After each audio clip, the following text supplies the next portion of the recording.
That stare, that wide, hollow, unblinking stare. It's considered one of the most chilling images ever captured in an American courtroom.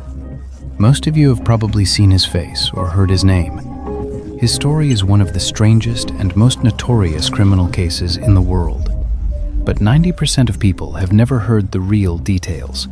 What makes this man truly disturbing isn't just the crimes he committed. It's the society that built him and the environment that shaped him. Those factors are the reason behind every tattoo you see on his body and every scar carved into his skin. And the strangest part of all, he didn't make those marks himself. According to him, a different power put them there. A force that designed them, placed them, and that operates beyond the limits of any human capability. This man is a living manifestation of a myth that has haunted humanity for thousands of years. For those watching me for the first time, I'm Amin the narrator. I cover everything strange and mysterious happening on this planet. But today, I'm going to tell you the story of a criminal whose case is packed with strange events and impossible questions. We're not just going to talk about the crimes themselves. We're going to talk about why they happened. Who was behind them? Who is his family? And what force, if any, was truly pulling the strings? This man and his story are a case study in a family whose entire history is written in crime.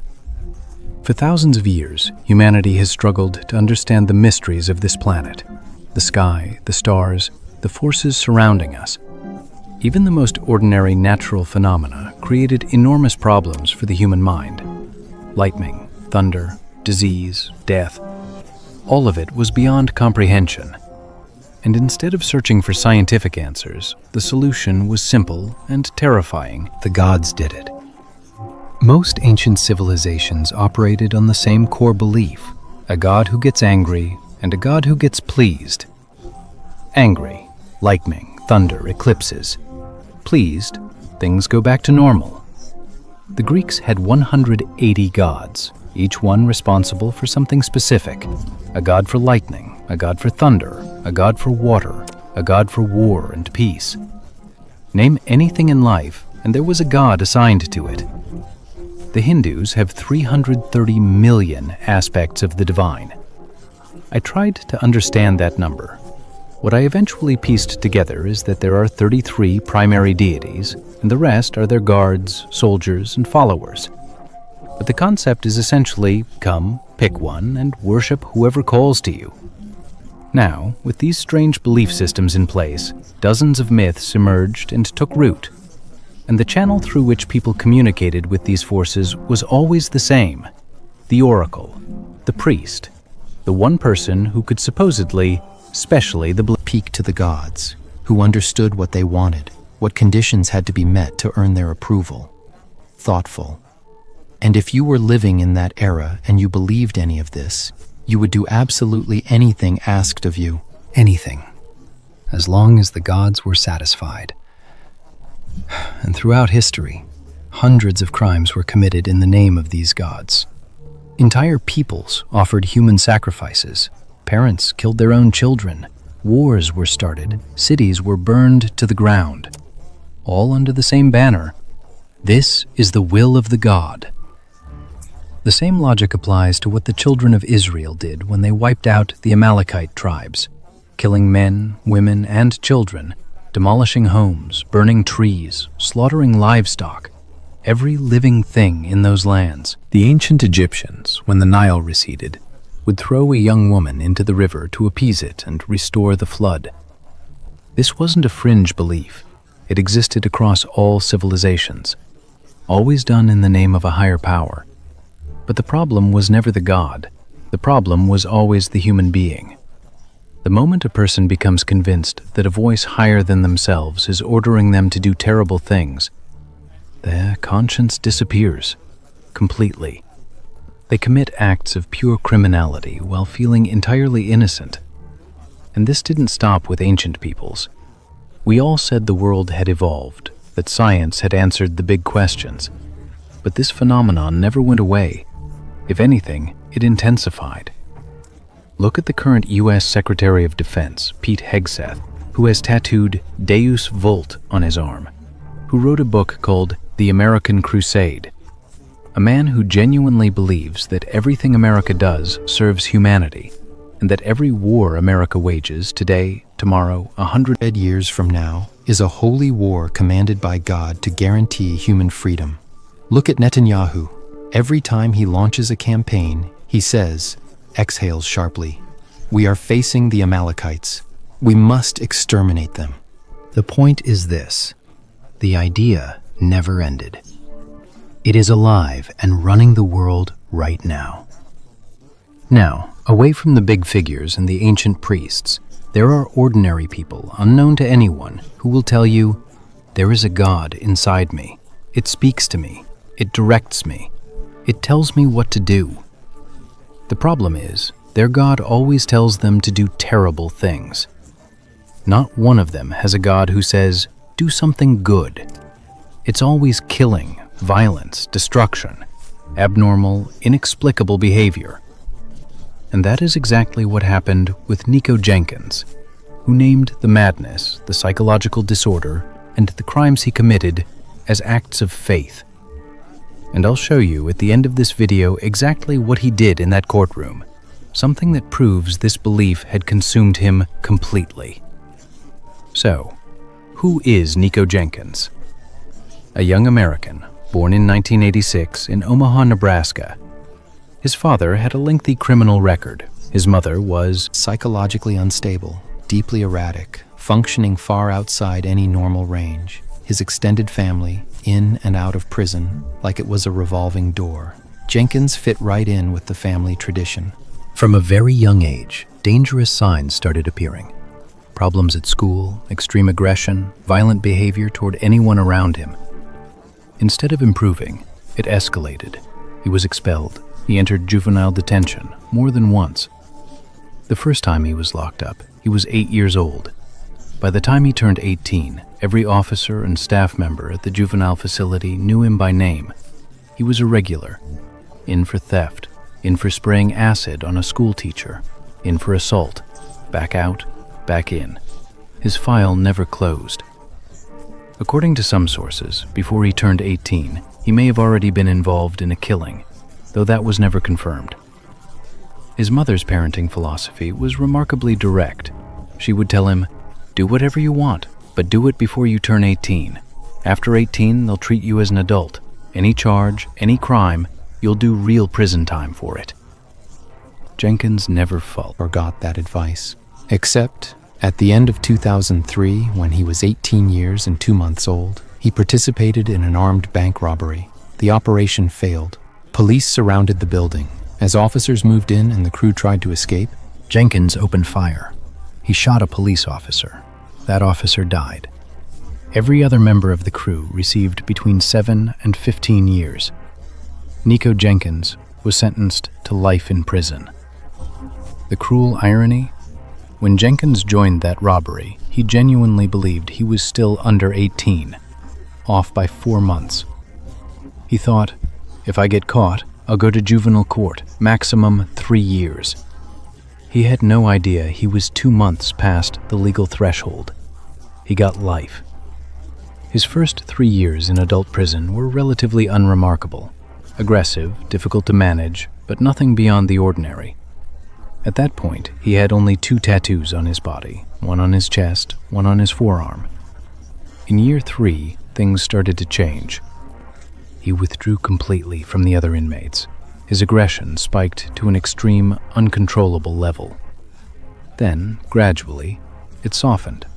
He seemed to settle, came back to something resembling normal. The reason? A new friend. Someone he had met, someone he called by a very specific name. Apophis, or as he called him, Ibeb. This friend was unusual in every sense. He made requests that defied all logic. And the shocking thing was, Jenkins agreed to every single one without question.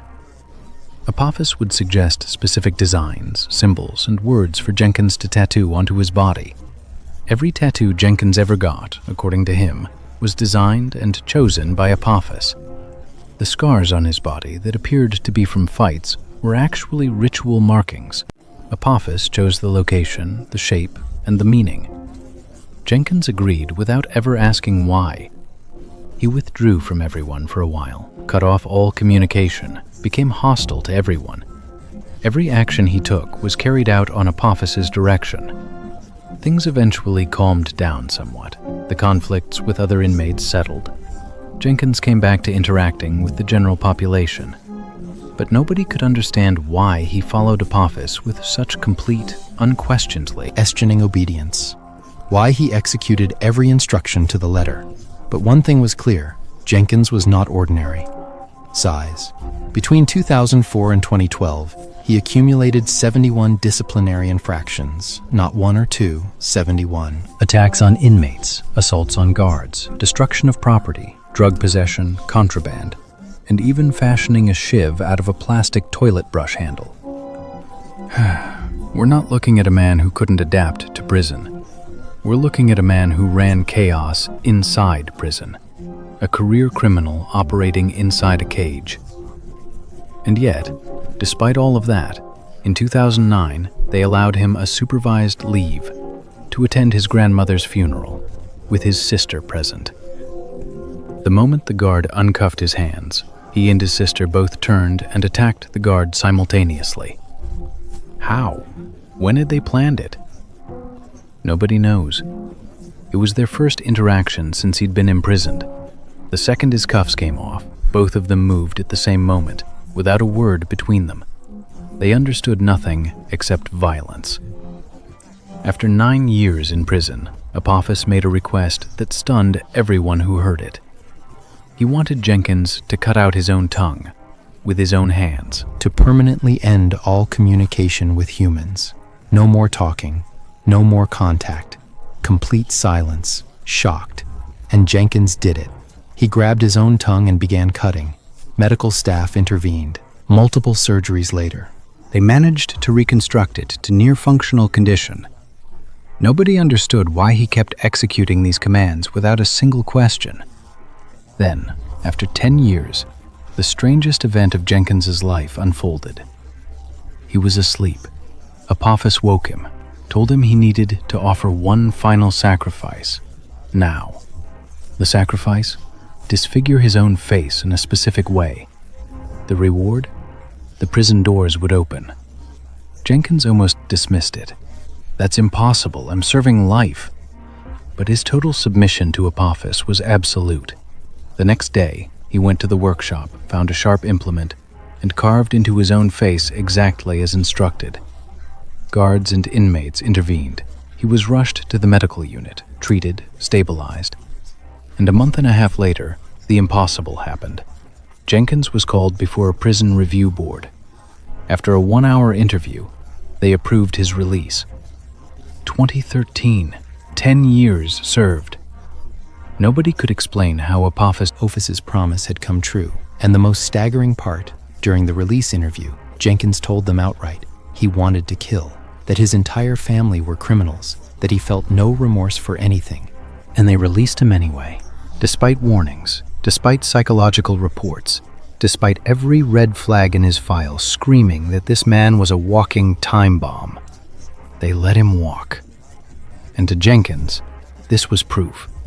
Apophis wasn't a delusion. He had promised the gates would open. The gates had opened. Everything Apophis had ever told him was real. Jenkins walked out of prison after 10 years. On the surface, just another man returning to society. Inside, something entirely different. Within 10 days, he killed 4 people. The first murder? August 11th, 2013. 2 men sitting in a parked car. No prior conflict, no relationship, no argument. Jenkins simply walked up to the window and shot them both dead on the spot. No motive. The second murder, a man named Curtis Bradford. Jenkins approached him, shot him multiple times at close range, and walked away. No connection, no reason. The third murder, the victim was a woman named Andrea Kruger. She was driving her car. Jenkins stopped her vehicle, attempted to take the car. She resisted. The situation escalated. He shot her. She died. About this crime, Jenkins said during interrogation, "I didn't plan to take the car. It wasn't in my mind. Suddenly, I don't know how, I attacked the vehicle. I tried to resist. I didn't want to kill her, but I did." After this murder, he was arrested. The investigators were deeply unsettled. Not one of the crimes had a clear motive. No revenge, no robbery, no personal connection. The only purpose was the act of killing itself. In the very first interrogation session, the truth emerged. Jenkins denied nothing. He made no attempt to escape or deflect.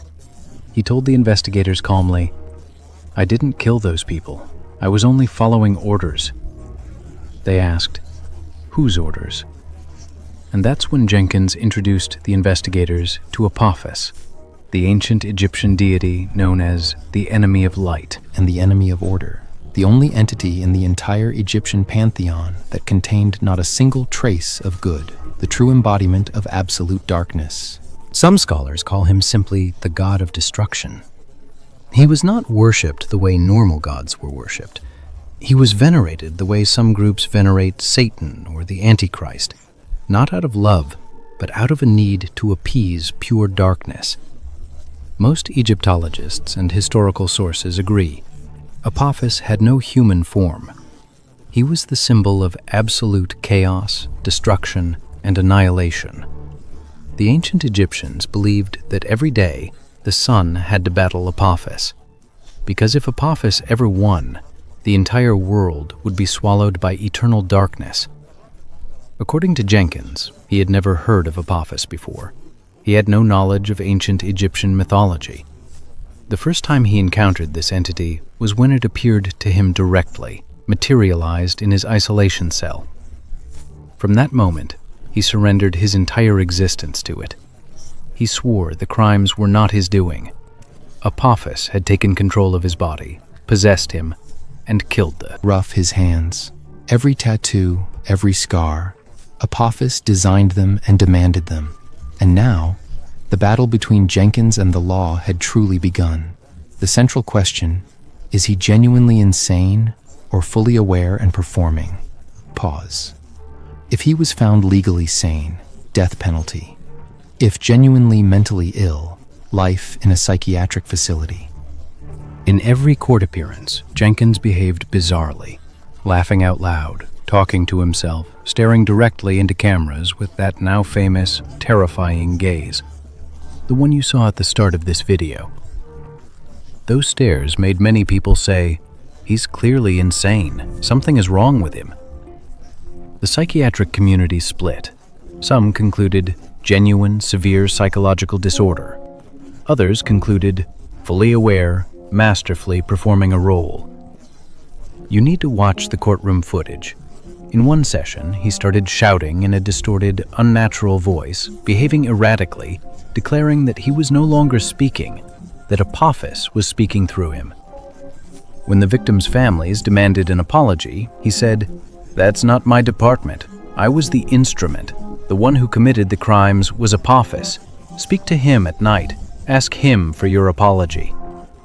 Then, instead of expressing remorse, he started laughing and said, "I'll be back.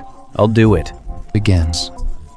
During the trial, a piece of information emerged that the prosecution used as a cornerstone of their case, and that ultimately shaped the court's final decision. The information. Jenkins was not an isolated case. We were dealing with an entire family, most of whom had significant criminal histories.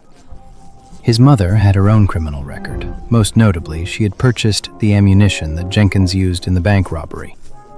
She bought it months in advance, fully aware her son would use it in a violent crime. His sister, shortly after his imprisonment, was herself convicted of murder in 2008. His uncle, involved in multiple crimes, sentenced to 20 years. Cousins, family members on every branch, almost all of them carrying criminal records. This wasn't one person going wrong in a family.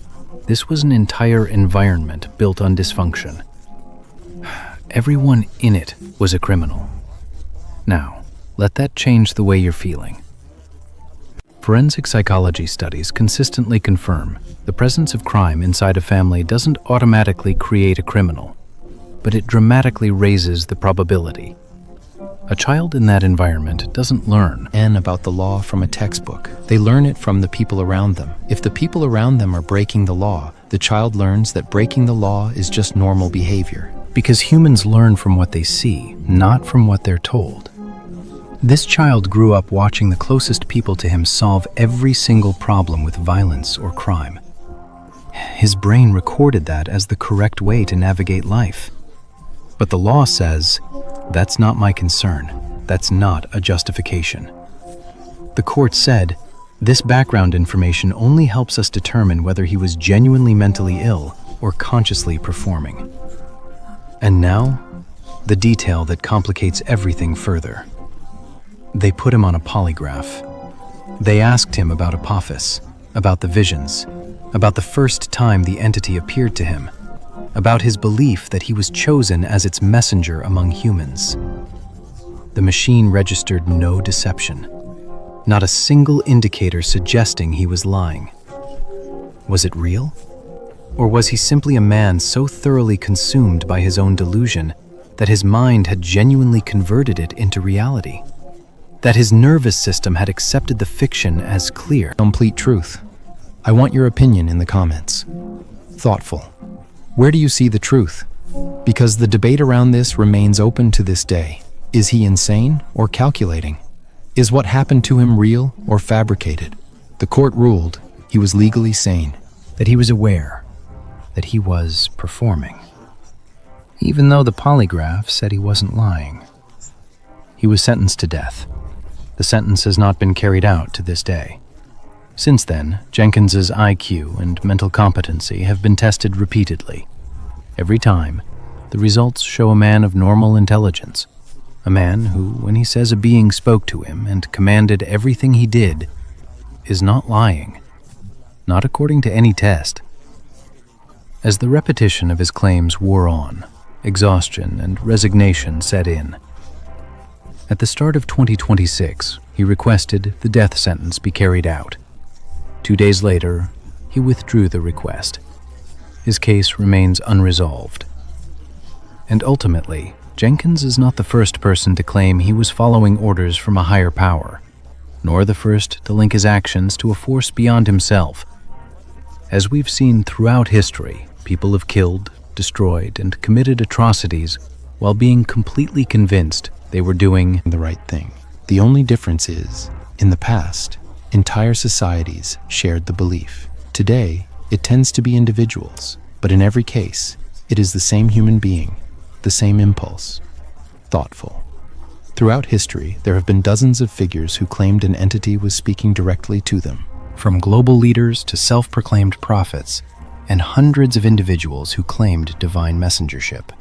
The case of Jenkins remains unresolved to this day, but it stands as one of the sharpest pieces of evidence that supernatural stories, no matter how advanced science becomes, will never disappear. That was our story today. If you're interested in stories like this one, I recommend watching The Most Brilliant Intelligence Trap Ever Laid. Tell me your thoughts in the comments. Is Jenkins insane? Is he pretending? Or is there genuinely something that commanded all of this? I'll read every comment. I'm Amin, the narrator. See you in the next video.